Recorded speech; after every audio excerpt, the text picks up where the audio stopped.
Fala galera, salve, salve galera, sejam muito bem-vindos ao canal Raiza Simplício. Estamos na área com muitas novidades para vocês.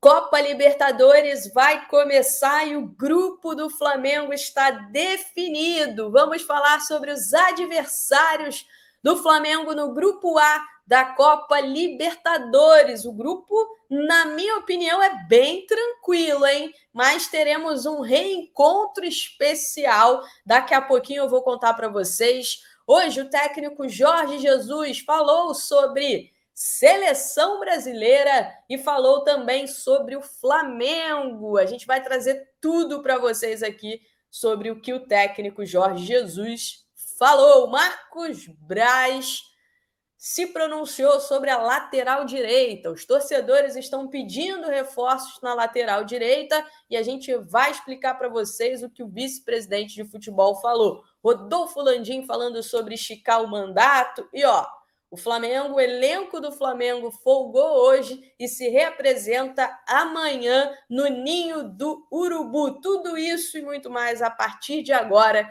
Então você que está chegando por aí, não esquece de deixar aquele like aqui no nosso vídeo, porque o like de vocês é muito importante para a gente. Solta o dedo no like. Tem um botãozinho aqui embaixo também escrito assim, inscreva-se. Clica nesse botãozinho, se inscreva e venha fazer parte aqui do nosso canal. Vamos começar então falando sobre Copa Libertadores, porque a Libertadores vai começar, o grupo do Flamengo foi sorteado e o Flamengo estreia na Copa Libertadores já na próxima semana. O Flamengo joga contra o Fluminense, o primeiro jogo da final do Campeonato Carioca e depois estreia na Copa Libertadores. Os adversários do Flamengo são o Aucas, do Equador, o Racing, da Argentina, e o Nublense, do Chile. Vamos começar falando do Racing, né? O Racing, uma equipe tradicional na Argentina,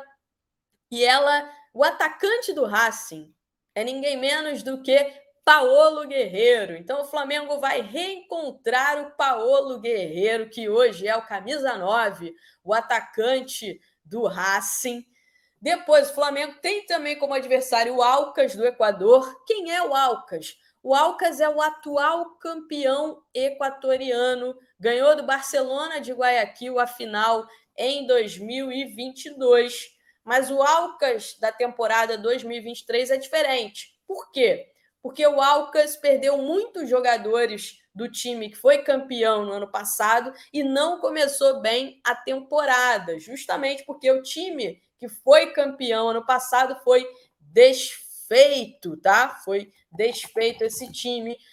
A grande questão é que tem altitude, né? O Flamengo vai encarar aí uma altitude nessa partida contra o Aucas, que é a altitude lá de Quito, no estádio Gonzalo Pozo Ripalda, 2.800 metros de altitude. Falando agora sobre, como eu falei para vocês, começou mal a temporada, está em 6º lugar no campeonato equatoriano. Falando do Nublense agora, o Nublense foi vice-campeão chileno no ano passado, mas também começou muito mal a atual temporada, pior do que o Aucas. Em 8 jogos, perdeu 4, empatou 2 e só venceu 2. Está pessimamente colocado no campeonato chileno, ou seja, grupo molezinha para o Flamengo, né, galera? Quero a opinião de vocês, o que vocês acharam desse grupo. O Flamengo estreia na semana que vem já contra o Aucas.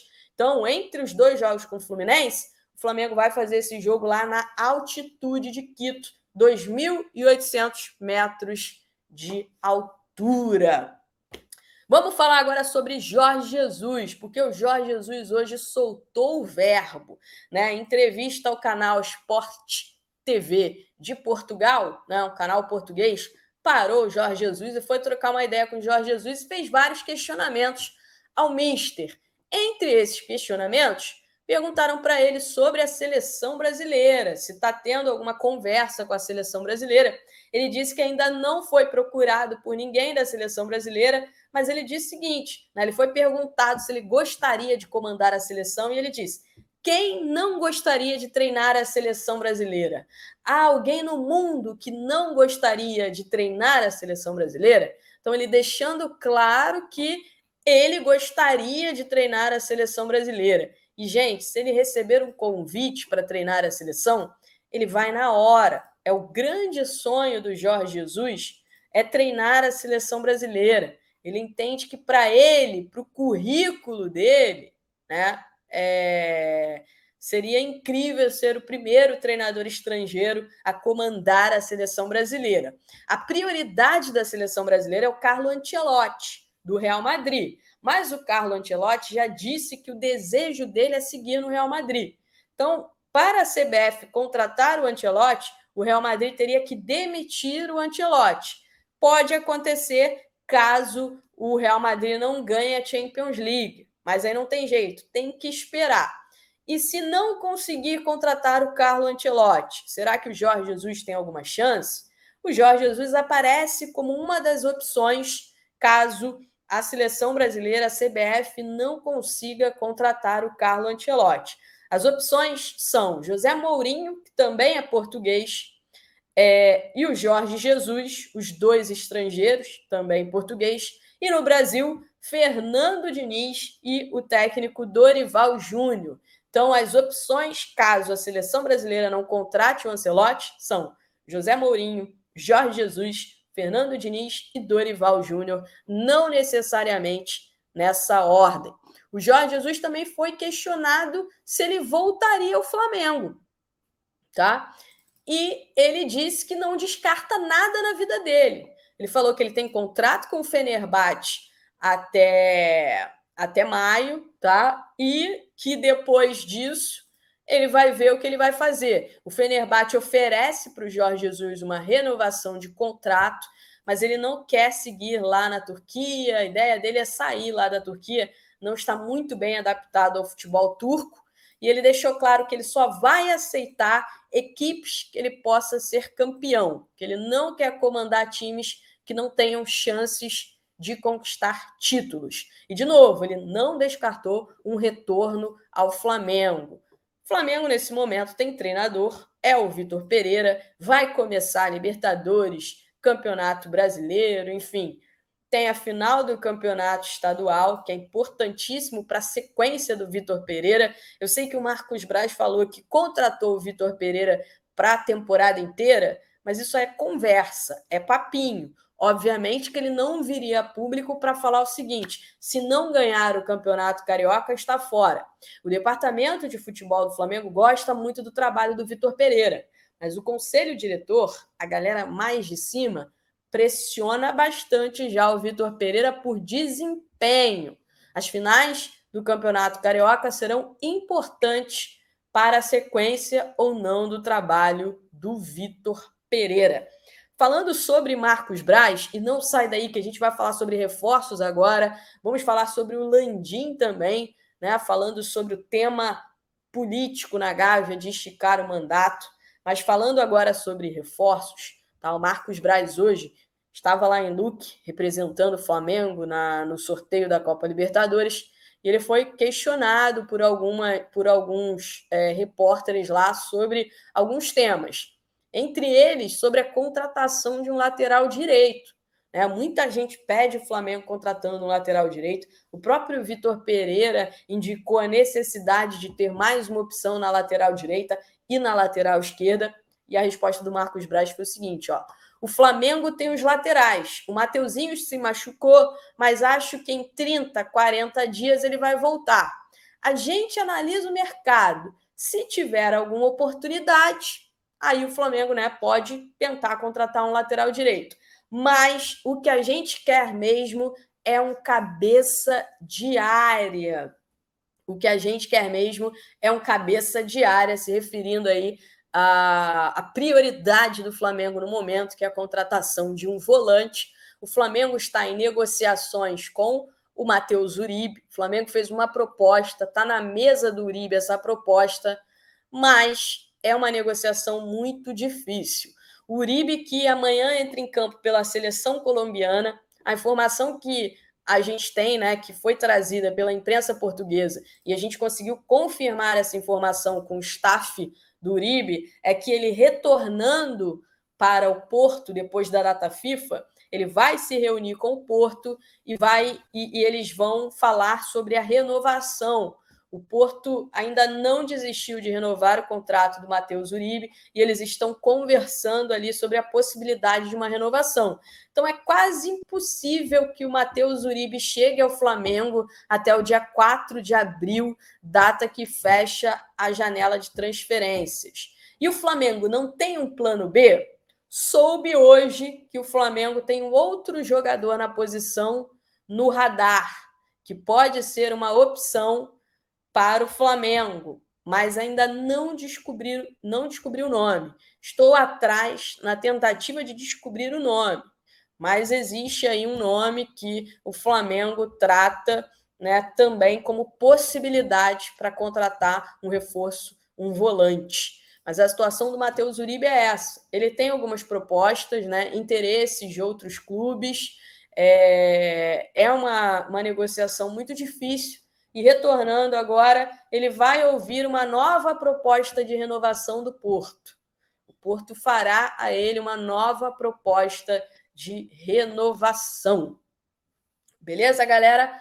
O Marcos Braz falou sobre outros assuntos também, foi questionado sobre outros assuntos, inclusive sobre o Vitor Pereira. E ele deixou claro que os jogadores gostam muito do Vitor Pereira. Né? Ele disse que os jogadores adoram o Vitor Pereira. E, de fato, os jogadores do Flamengo gostam, né, do dia a dia com o Vitor Pereira, tem um clima amistoso, mas, por enquanto, a coisa ainda não deu aquele clique, né?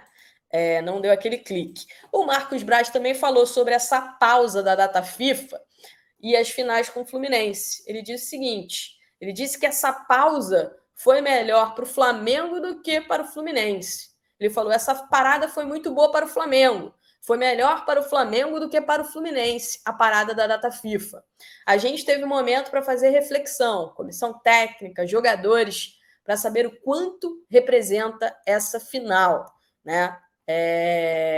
Então, ele disse que foi melhor para o Flamengo do que para o Fluminense. Isso a gente só vai ver dentro de campo, né? A gente só vai conseguir ver isso nos jogos dentro de campo. Agora, falando sobre o Rodolfo Landim, porque o Landim também foi questionado sobre esse tema de querer estender o contrato, de estender o mandato dele no Flamengo por pelo menos mais um ano e etc. E olha, ele disse que é um tema, de novo, ele não descartou, tá? Ele voltou a falar que é um tema que precisa ser conversado com os aliados dele, que precisa ser discutido, que tem muitos detalhes, muitas pessoas precisam ser consultadas para que esse movimento impacte o menos possível a gestão. Olha isso. Ele ainda deixou claro que, se porventura esticar o mandato, ele pode até abrir mão desse um ano, sair e deixar o Rodrigo Dunche, que é o vice-presidente, assumir. Né? Ele disse que o Dunche é um potencial candidato e, se ele sair, o Dunche assume como presidente. Ele disse o seguinte, eu saio e ele fica por um ano. Tá? Aí, e se ele quiser abrir mão desse ano a mais? Aí o presidente do Conselho Deliberativo iria assumir. Será que as pessoas que votaram na gente ficariam felizes de saber que esse tipo de coisa está acontecendo? Então, de novo, o Landim não descartou, né, a possibilidade de estender o mandato. É um tema que está causando muitos problemas internos políticos, né? A política na Gávea está em ebulição e a gente está acompanhando tudo e vai trazer para vocês toda essa cobertura nos próximos dias. Então, você que está aí, não esquece de deixar aquele like aqui no nosso vídeo, solta o dedo no like, se inscreve aqui no nosso canal, que é muito importante para a gente. O Flamengo folgou hoje, como eu contei para vocês, né, e se reapresenta amanhã no Ninho do Urubu. treina na parte da manhã, de olho neste confronto contra o Fluminense, joga com o Fluminense no sábado e no meio da próxima semana estreia na Copa Libertadores. Lembrando que a final esse ano é no Maracanã, hein? Valeu, galera! Tchau, tchau!